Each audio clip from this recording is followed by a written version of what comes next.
E agora eu estou tendo o prazer de receber aqui a secretária estadual da Saúde, Carmen Zanotto. Secretária, muito bom dia. Obrigada por ter aceitado o nosso convite. Bom dia, Márcia. Bom dia a todos que estão nos acompanhando. Que missão difícil a senhora tem, né? Resolver o problema da saúde em Santa Catarina, principalmente no que diz respeito às cirurgias eletivas represadas e às consultas. Pessoas esperando há anos para fazer cirurgia, para conseguir uma simples consulta. Como é que vai ser para cumprir essa missão, secretária? Exatamente, Márcia. É uma grande missão, uma missão nos dada pelo governador Jorginho Melo, que é compromisso dele, e a gente vai estar trabalhando em cima disso. Nós estamos trabalhando com a equipe da Secretaria de Estado da Saúde, os secretários municipais de saúde e a representação dos hospitais.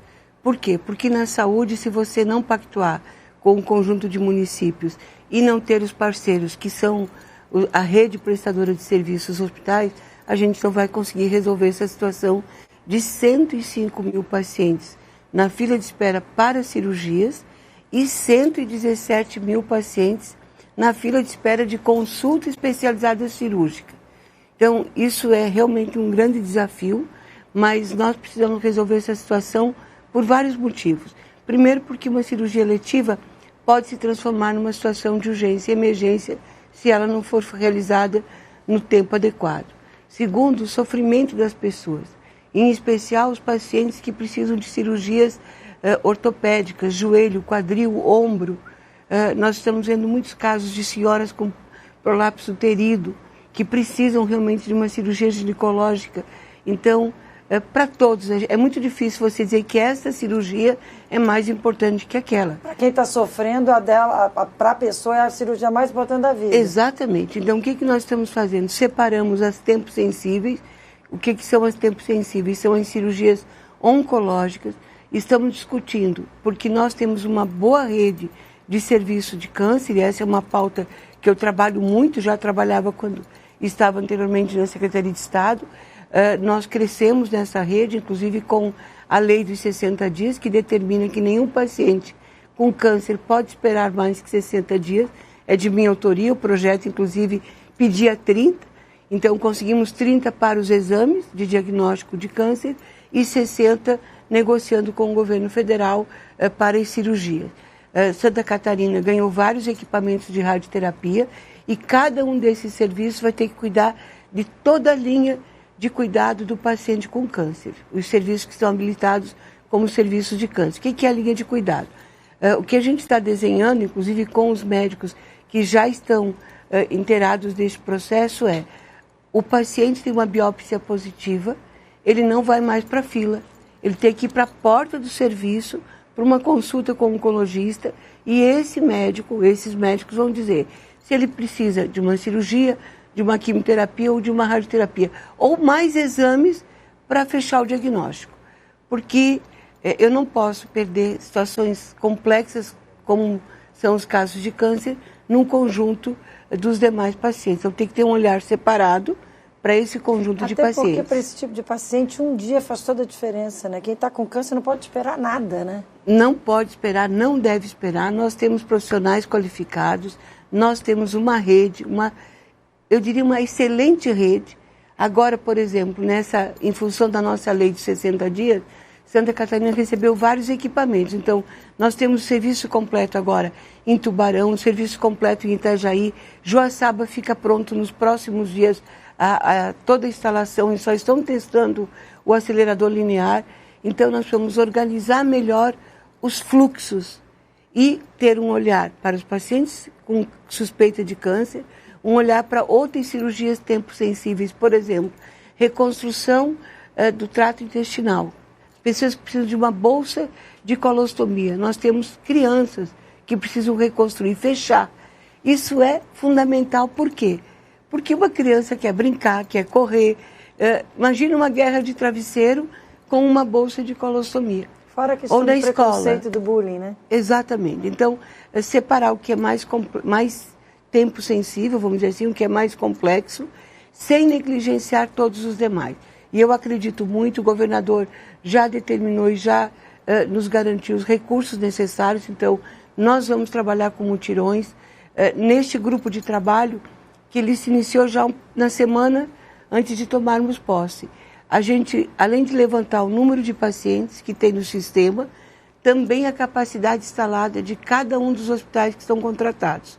O que nós estamos levantando, e isso deve se confirmar nas próximas horas, nós estamos com 21 mil procedimentos disponíveis através da contratualização.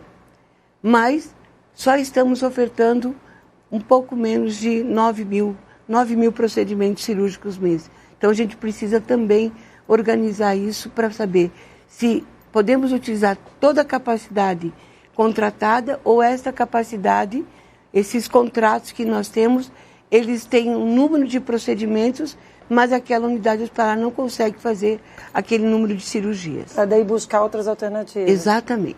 A questão da situação de cada pessoa que está esperando, vocês pedem para que essas pessoas atualizem cadastro?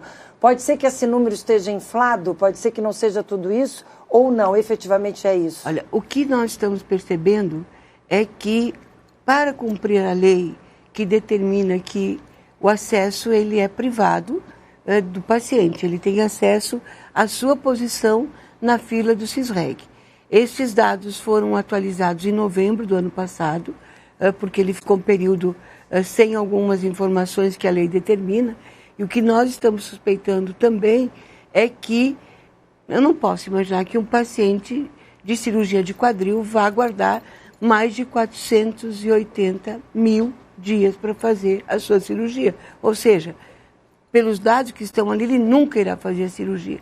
E isso não pode acontecer. Então, esse trabalho também está sendo feito pela nossa equipe. Até para vocês saberem qual é o cenário que vocês estão vivendo, né? Qual é o cenário verdadeiro de demanda, né? Exatamente. Então, é muito chocante para uma família, para um paciente, quando coloca os seus dados no sistema, ele verifica a posição na fila. Mas a minha cirurgia vai ser daqui 30 anos, a minha cirurgia vai ser daqui a mais de 100 anos. Não dá para isso existir. Santa Catarina é um estado pujante, Santa Catarina é um estado com uma excelente rede de prestadores de serviço.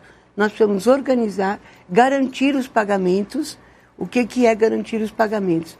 Se o profissional médico e aquele hospital fizeram os procedimentos de 20, de 30, de 50 cirurgias esse mês, ele não pode receber daqui 90 dias. Ele precisa receber no mês subsequente para ter certeza que ele poderá continuar trabalhando e que ele vai ter o recurso que lhe é devido pelo serviço prestado. Hospital Celso Ramos, Hospital Infantil Joana de Guzmão. Não vou nem entrar em detalhes, porque os dois têm problemas. Como é que a senhora está vendo a situação desses hospitais? O que já está previsto para os próximos dias? Esses hospitais têm porta aberta. O que é porta aberta? E nós temos uma grande fragilidade na capital e no entorno da capital, que são, basicamente, onde é que é a porta de entrada para alguém que passa mal? Esses hospitais que a gente acabou de falar. Independente de você ter plano de saúde ou não. Nós temos agora uma unidade hospitalar importante aqui no centro, na Bahia Sul, mas basicamente todos esses pacientes vão para o serviço público de saúde. Estamos discutindo isso, inclusive fazendo levantamentos. Com a secretária municipal, doutora Cristina, que é a secretária de Florianópolis, nós estamos discutindo os serviços ambulatoriais que poderiam ser executados pelo município, que são de competência do município, porque nas outras cidades isso já está organizado e os municípios já assumiram, que a gente possa retirar desta porta de entrada. Por exemplo, na Carmela Dutra, as consultas especializadas de ginecologia e obstetrícia, saúde da mulher. No Hospital Infantil, as consultas especializadas de pediatria. E o Hospital Infantil ser mais um centro mesmo de referência de atendimento para as complexidades. Queimados, oncologia. Exatamente. Doenças raras, que ele já é referência. Exatamente. E também buscar descentralizar, né? Nós temos hoje 2 unidades que não estão 100% com seus equipamentos, que é o Infantil Joana de Guzmão e Joinville, o hospital também infantil de lá, o Jesse Amarante, que deverão estar melhor organizados para os procedimentos cardiológicos pediátricos, inclusive em cirurgias cardiológicas, com todo o serviço de hemodinâmica, porque hoje a gente não tem. Uma criança do hospital infantil, eu tenho que levar para o Instituto de Cardiologia. Uma criança de Joinville, eu tenho que comprar o serviço na rede privada. Então, definir exatamente estes 2 serviços como os serviços de referência públicos para a alta complexidade na cardiologia, definir o que a gente pode ter fora do estado. Dá um exemplo, um outro exemplo que é muito mais simples do que cirurgias que precisam dos profissionais, do cirurgião, do anestesista. Mais de 5.000 pacientes no Hospital Nereu Ramos para fazer a polissonografia. E são realizados, em média, 2 procedimentos dia. E os pacientes vêm do estado como um todo. Que é que nós já estamos conversando também. Lá atrás, quando eu estava na Secretaria de Saúde, a gente instalou o exame de eletrocardiograma por telesaúde. Faz o exame com um profissional de nível médio e laudava-se aqui em Florianópolis. Depois veio a teledermato. Hoje, o que a gente pode fazer? Este exame, ele pode ser laudado à distância. Então, ou via consórcio, ou via as unidades hospitalares, numa cooperação com os secretários municipais, a compra dos equipamentos e a distribuição para as regiões e deixar de trazer pacientes 12 horas do extremo oeste para cá. Isso desafoga e permite que outros serviços possam ser realizados. Em especial, né? Tu dá um diagnóstico para um paciente que precisa de um CPAP, porque também quem tem apneia noturna, se confirmado, ele não tem qualidade de vida. Então, tem várias pontas que a gente precisa estar atento e cuidando. Complexo hospitalar aqui de Florianópolis, ali na região da Agronômica, em que pé que está essa discussão e esse projeto? Com toda sinceridade, sim, eu nem peguei ele na mão ainda. Nem dá tempo, já tem tanta prioridade na frente. Nós não vamos ter esta obra em poucos dias ou em 2 ou 3 anos. Nós precisamos o quê? Resolver o problema de quem está na fila, otimizando. O Teresa Ramos em Lages. A obra está concluída, mas eu não tenho o mobiliário, nem licitado foi, do centro cirúrgico e da emergência. O Marieta está prontíssimo, praticamente. Nós precisamos otimizar e garantir os recursos necessários para o funcionamento. Então, lá nós vamos ter mais 20 leitos de UTI, 12 salas de cirurgia, setores de internamento. Otimizar os espaços que nós já temos, que estão praticamente concluídos ou que estão em obras, para que a gente não concentre mais um único local. Não estou dizendo com isso que não é importante, sim, muito pelo contrário, mas estou dizendo que a determinação do governador Jorginho temos uma prioridade: retirar o paciente da fila de espera. Se nós não tivermos capacidade nos nossos próprios, que são as grandes portas de entrada de emergência, e engolem as cirurgias eletivas, porque se você está com um paciente organizado para uma eletiva e chega uma urgência, ocupa aquela sala de novo, ou aquele leito. Então, nas nossas próprias unidades, nos hospitais conveniados e, sendo necessário, em outras unidades que prestam serviço. Secretária Carmen Zanotto, para fechar, a Câmara do Val é toda sua, fala com a população de Santa Catarina. Qual é a palavra da secretária com relação à saúde no nosso estado? Eu compreendo a angústia, a preocupação, também fico muito triste quando a gente vê as filas de espera, porque cada um que está ali inserido no sistema do CISREG é um cidadão que merece toda a atenção do Estado. Então, a gente só pede um pouquinho de paciência, mas com certeza absoluta, Márcia, nós vamos vencer esse desafio. Não tenho a menor dúvida disso. A senhora usa o nosso espaço aqui, espaço aberto para a saúde de Santa Catarina, para a senhora, para a gente atualizar a situação, dividir informação importante de serviço com a população, por favor. Aliás, eu lhe pedi uma gentileza, várias pessoas mandaram mensagens.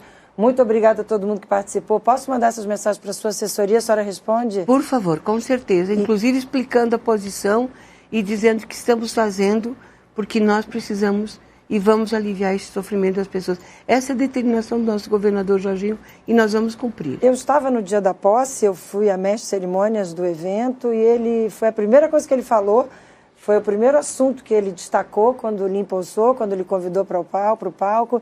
E ele falou olhando no olho, né? Aliás, ele falou com todos os secretários olhando no olho e dando as missões que tinha que dar. E a sua missão foi a primeira e ele disse, resolve esse problema. Então, a gente está acreditando, apostando, o espaço aqui está aberto para a gente trazer essa informação positiva, tomara, para o nosso telespectador, de que essa situação aqui em Santa Catarina, de fato, foi solucionada. Obrigada mais uma vez, boa sorte para a senhora, sucesso, conta com a gente aqui. Obrigada, forte abraço a todos. Obrigada, secretária. Tá aí, olha, telespectadores que mandaram